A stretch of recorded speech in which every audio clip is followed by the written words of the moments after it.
Hello everyone. सो आज की इस वीडियो में हम करेंगे क्विक रिवीजन हमारे आर्टिकल 12 के केस लॉज का। कुछ 4 केस लॉज हैं जो हमें बिल्कुल आने चाहिए और आप ये आसानी से हम आपके एंड सेम के एग्जाम्स में लिख सकते हैं। आप किसी भी कॉम्पिटिटिव एग्जाम के लिए सामने आ रहे हैं तो इसके अंदर ये चारों केस लॉज आपको काफ़ी हेल्प करेंगे। ये जो 4 केस लॉज है इसमें हम ये देखेंगे कि कैसे कोर्ट ने एक नैरो इंटरप्रिटेशन से स्टोरी को खींचते हुए एक ब्रॉडर इंटरप्रिटेशन पे हमारी फाइनली जो स्टेट की गाइडलाइंस है वो दी है हमारे अजय खासिया वर्सेस खालिद मुजी केस के अंदर। कुछ इस प्रकार से हमारा जो ये है एक तरीके से एक प्रोसेस चलेगी from small narrow interpretation to wide interpretation. ठीक है, अब देखिए जो हमारी अदर अथॉरिटीज हैं उज्जमाबाई वर्सेस स्टेट के अंदर, उन्होंने कोर्ट ने ये वाली बात करी गई कि इसे हम एक नैरो इंटरप्रिटेशन से नहीं देख सकते हैं। ठीक है, जो वाइड इनफ है यानी जो भी अथॉरिटीज हैं जो कि स्टेट्यूट से क्रिएट हुई है या एक्सरसाइज कर रही है स्टेट्यूटरी फंक्शन, वो हमारा स्टेट की डेफिनेशन के अंदर आती है। अब कैसी अथॉरिटीज जो कि स्टेट्यूट से बनी हुई है बट वो क्या फंक्शन कर रही है, क्या कमर्शियल एक्टिविटीज आएंगी, हमारी कॉपरेशन इसमें आएगी, इन सब पे किसी प्रकार की बात नहीं करी गई। और स्टेट्यूटरी फंक्शन भी बहुत प्रकार के होते हैं। तो कौन कौन से स्टेट्यूटरी फंक्शन वो हैं जो हमारे अलाउड होंगे स्टेट की डेफिनेशन के अंदर, इसके बारे में कोई गाइडलाइंस नहीं दी गई। अब जो सेकंड केस लॉ आता है वो हमारा आता है Rajasthan state electricity board versus मोहनला। अब इसके अंदर जो इलेक्ट्रिसिटी बोर्ड है वो बिल्कुल एक स्टेट्यूट से बनी हुई है, पर जो उसका नेचर है वो एक कमर्शियल एक्टिविटी है, यानी वो इलेक्ट्रिसिटी प्रोवाइड कराती है और उसके बदले में आपसे चार्ज करती है, जो कि कमर्शियल इन नेचर है। तो क्या ये कमर्शियल इंस्टीट्यूट जो है कि स्टेट्यूट से बने हुए, क्या ये भी स्टेट की डेफिनेशन की अदर अथॉरिटीज के अंदर आएंगे? तो कोर्ट ने बोला हाँ जी ये बिल्कुल आएंगे।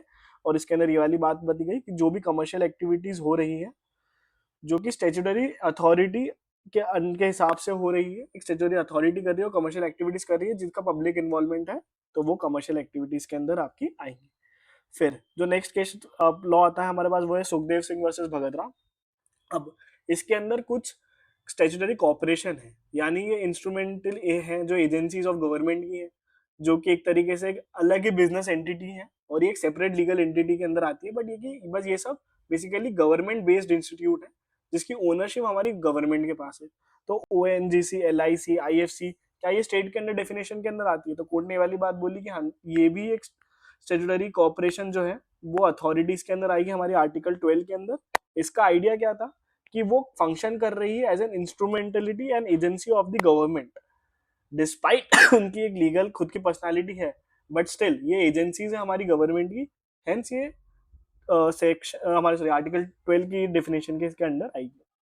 अब देखिए जो फाइनल हमारा केस आता है इसके अंदर अभी तक किसी प्रकार की प्रॉपर गाइडलाइंस नहीं दी गई थी, बट अजय खासिया वर्सेस खालिद मुजी वाले जो केस है इसके अंदर प्रॉपर जो है गाइडलाइंस दी रखी है कि अगर कोई भी इंस्टीट्यूट है, अगर वो पर्टिकुलर चीजें या पर्टिकुलर फंक्शन जो है परफॉर्म कर रहा है तो उस केस के अंदर ही हमारे आर्टिकल 12 के अंदर अदर अथॉरिटीज के अंदर स्टेट की डेफिनेशन के अंदर आएगी। अब देखिए इसके अंदर उन्होंने 6 पॉइंटर्स दे दिए। पहला, अगर गवर्नमेंट ओनरशिप है, एंटायर शेयर कैपिटल गवर्नमेंट का है। फिर हमारा उसके बाद जो फाइनेंशियल असिस्टेंस है वो गवर्नमेंट से मिल रही है। स्टेट कन्फर्म या स्टेट प्रोटेक्टेड मोनोपोली है, यानी कोई ज्यादा दूसरे प्लेयर नहीं है, स्टेट ही है। फिर एक पर डीप एंड परसुएविंग गवर्नमेंटल कंट्रोल है, यानी जितना भी हमारे गवर्नमेंट का कंट्रोल है वो एक हाई लेवल के ऊपर है। पब्लिक इंपॉर्टेंस के ऊपर है, पब्लिक बहुत ज्यादा इसके अंदर अपना जो है ट्रस्ट जो है बता रही है। या ट्रांसफर हो रहा है किसका, एक government department of the body का। इन सारे केसेस के अंदर जो हमारा जो भी गवर्नमेंट एजेंसी या जो भी है इंस्ट्रूमेंट्स हो गए, हमारे जितने भी स्टेचुटरी अथॉरिटी से बने हुए चीजें हैं, अगर वो ये 6 एक्ट कर रही हैं, वो सारे 6 वो इंस्टीट्यूट है, सो वो हमारी गवर्नमेंट की डेफिनेशन के अंदर आएंगे।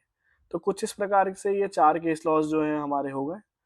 आई होप आपको ये वीडियो पसंद आई हो। अगर वीडियो पसंद आए तो प्लीज वीडियो को लाइक करें, शेयर करें और चैनल को सब्सक्राइब करें। Thank you so much for watching.